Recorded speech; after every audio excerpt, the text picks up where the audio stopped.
Mpanda oye!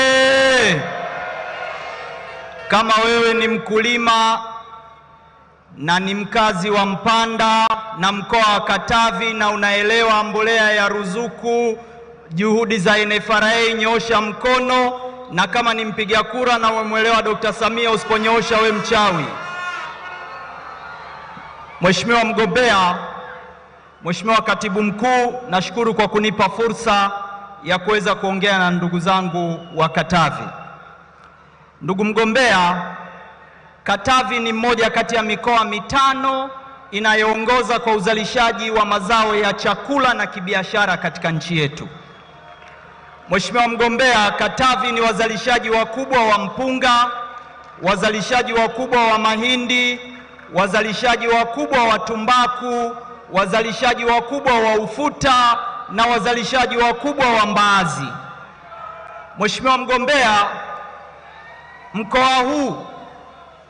mkoa huu wakati unaingia madarakani, matumizi ya mbolea yalikuwa ni tani 8,000 tu, na wakulima wote wa mkoa huu walikuwa wanalipia gharama 100% kujinunulia mbolea. Lakini katika kipindi chako umeweza kuamua na kutoa ruzuku ya mbolea. Matokeo yake wakulima wa Katavi sasa hivi wanatumia jumla ya tani 19,000, na serikali ulioiongoza wewe katika awamu yako ya kwanza inawapatia ruzuku yenye thamani ya shilingi bilioni 6 kwa ajili ya kuwapunguzia gharama za uzalishaji wakulima. Lakini Mheshimiwa mgombea, hukuishia hapo. Umewapa ruzuku kwenye uzalishaji. Wakizalisha wanapeleka wapi? Mkoa wa Katavi ulikuja mwenyewe kufanya ziara hapa, ukazindua maghala kwa ajili ya uhifadhi wa chakula. Mkoa huu ulikuwa ni sehemu ya Sumbawanga. Ukizungumzia ukanda wa NFRA unazungumzia Rukwa na Katavi. Ukatoa maelekezo kwamba waongezewe eneo la uhifadhi, na sasa mkoa huu NFRA inahifadhi jumla ya tani 25,000 kutoka wastani wa tani 4,000. Lakini Mheshimiwa mgombea, wakati unaingia madarakani, mkoa huu, na hapa ameongea ndugu yangu Kakoso, ulikuwa unazalisha tumbaku tani 6,000, na tumbaku waliokuwa wakiizalisha ilikuwa haina pa kwenda. Ulifanya maamuzi ya kubadilisha mfumo wa usimamizi na masoko ya tumbaku katika nchi hii. Sasa hivi mkoa huu unazalisha tani 18,000, na mwaka huu wakulima wa Katavi wamepokea mfukoni dola milioni 47 kutoka dola milioni 6 walioipokea 4 iliyopita. Lakini hukuishia hapo, na wenyewe ukawapa ruzuku ya mbolea ya tumbaku yenye jumla ya thamani ya bilioni 13 mwaka jana. Lakini Mheshimiwa mgombea, haukuishia hapo. Unafahamu kama alivyosema ndugu yangu na mdogo wangu Haidari hapa kwamba mkoa huu ni mkoa wa wakulima na wanalima sana mpunga. Serikali unayoiongoza inatekeleza jumla ya miradi 6 katika mkoa huu ya umwagiliaji, na ningependa kuwataarifu wakazi wa Mpanda, miradi yote aliyoiomba Haidari hapa imeshatangazwa. Sasa hivi wako kwenye hatua za mwisho za kupata wakandarasi. Wakandarasi watakuja Kakese na maeneo mengine.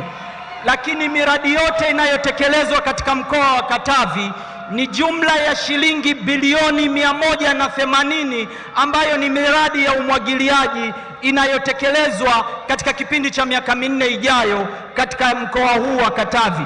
Na miradi hii itakuwa na jumla ya hekta 26,146. Nini maana ya hizi hatua anazochukua Dr. Samia Suluhu Hassan? Mheshimiwa mgombea, kwa lugha rahisi, ulipochukua hatamu ya kuiongoza nchi hii, na mimi niliwahi kupata bahati ya kusafiri na wewe mwaka 2020 wakati unaomba kura za Chama cha Mapinduzi, na nilikusindikiza mpaka mpakani mwa Tabora na Katavi. Kilio chako kikubwa njiani kote ulikuwa unaangalia nyumba na kuziona nyumba za manyasi na watu walivyo katika umaskini, na ilikuwa inakukera sana na ulikuwa unaongea.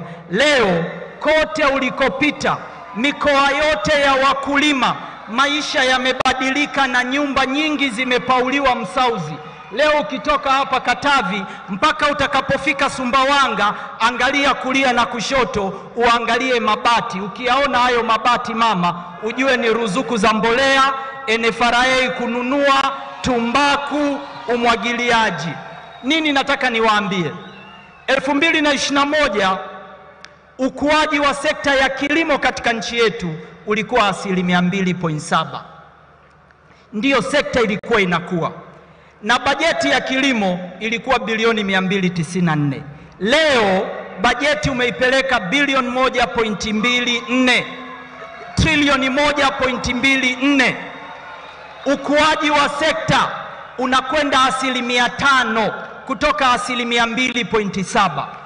Mazao ambayo yanazalishwa na wakulima katika nchi, wakati unaingia madarakani, mazao tuliokuwa tunauza nje yalikuwa yana thamani ya dola bilioni 1.2.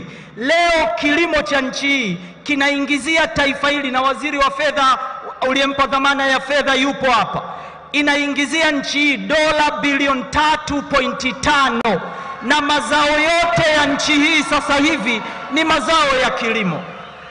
Hatua hizi ndio hatua za kuondoa watu kwenye umaskini.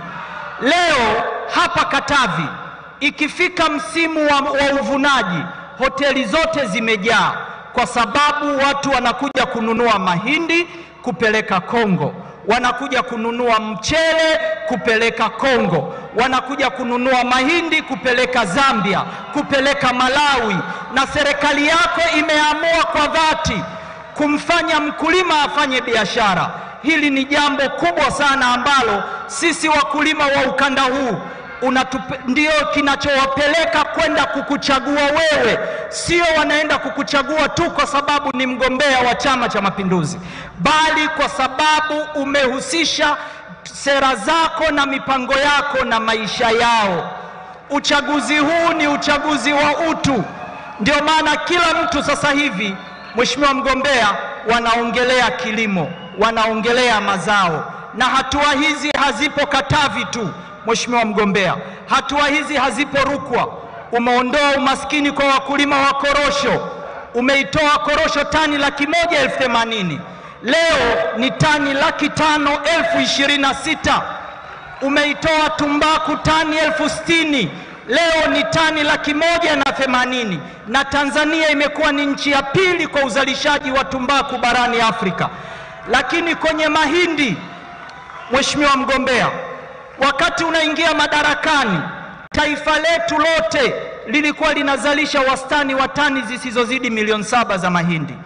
Msimu wa 23-24 Tanzania imezalisha tani milioni 12 na kuwa nchi ya pili Afrika kwenye uzalishaji wa mahindi.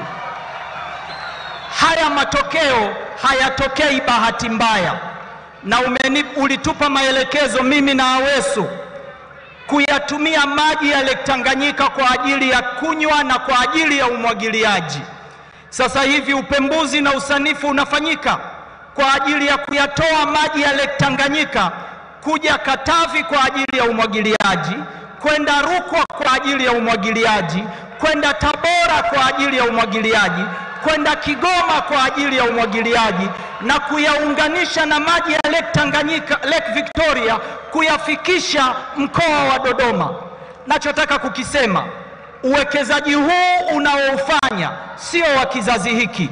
Hawa Watanzania wanapoenda kupiga kura tarehe 29, siku ya kupiga kura wanapigia kura maisha yao, wanapigia kura utu wao.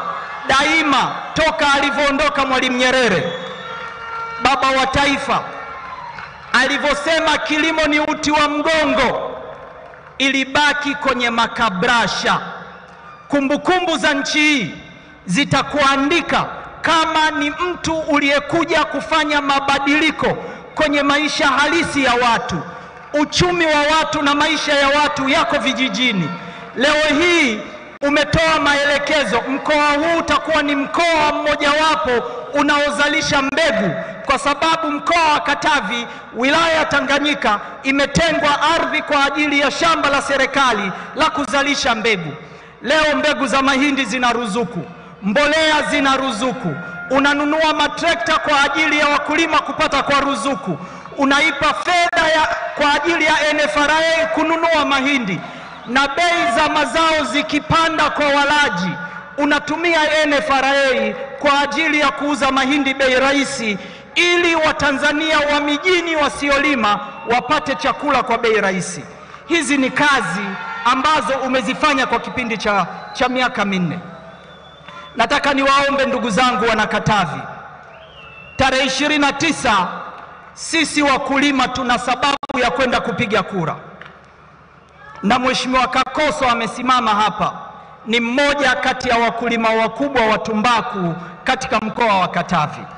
Siku hizi Kakoso tukiwa naye bungeni anataja dola, hataji shilingi tena. Wakulima wa tumbaku walikuwa wanaenda shambani, wanavuna, wanaambiwa tumbaku yao ina magredi 67 na kuna gredi linaitwa reject, eti akalimwage shambani, halifai kutumika. Sasa hivi tumbaku inanunuliwa mpaka ile miti ya katikati ambayo wakulima wameikata isiyofaa kwenda sokoni, sasa hivi inafatwa mashambani kununuliwa na kupelekwa nje. Hizi ni hatua ambazo umechukua kwa ajili ya wakulima hawa na watu hawa maskini. Nataka niwaombe ndugu zangu wana Katavi,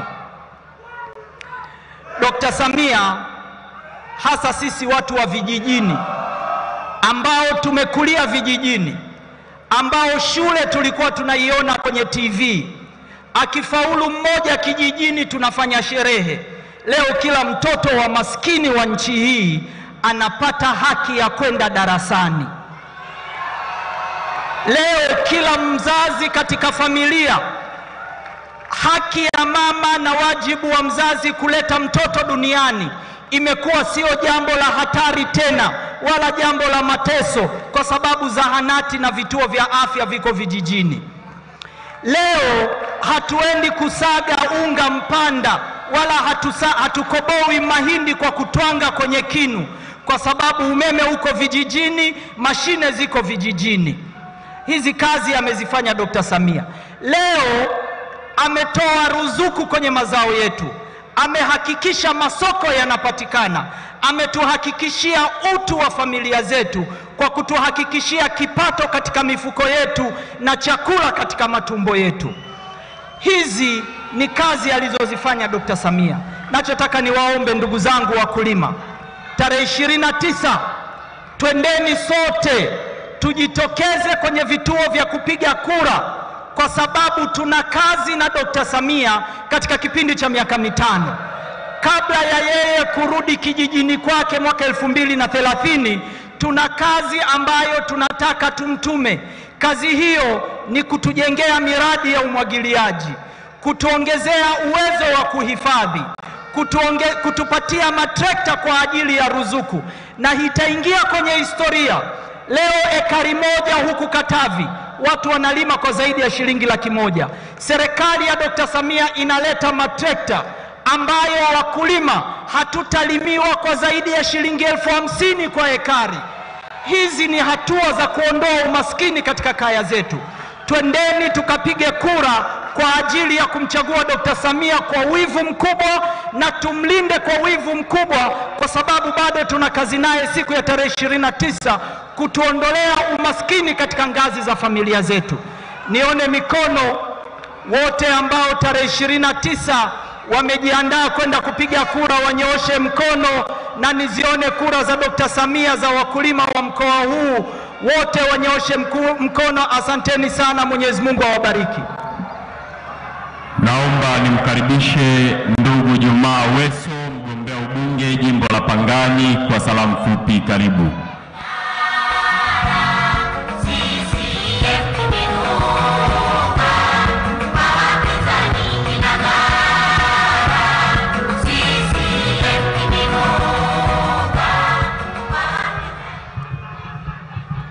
Ndugu zangu